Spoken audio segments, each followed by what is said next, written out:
Tere!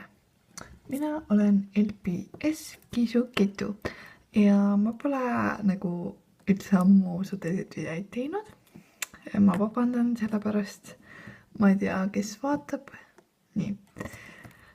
Ja põhjus on selles nimelt, et kui sa oled suuremas klassis nii-öelda ja teed neid videoid LPS-idega või ma ei tea, midagi, siis nagu nii-öelda palju aega ei ole.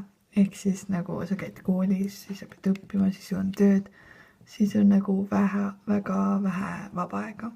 Ja siis ka, kui sa käid trennides veel lisaks, ehk siis see on suht põhjus. Ja siis, et mul oli see vana telefonikaamera oli jube, aga nüüd on parem, kuna ma sain parema kaamera.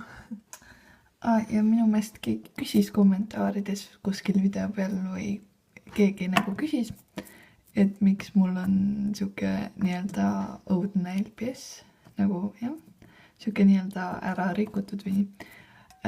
Asi on selles, et ma kasutan seda LPS-i sellepärast, et ma ei tea, minu jaoks on see suht nagu okei ja ma ei tea, mulle endale nagu meeldib ja nagu ta ongi siuke nii-öelda väärakas veidi see LPS.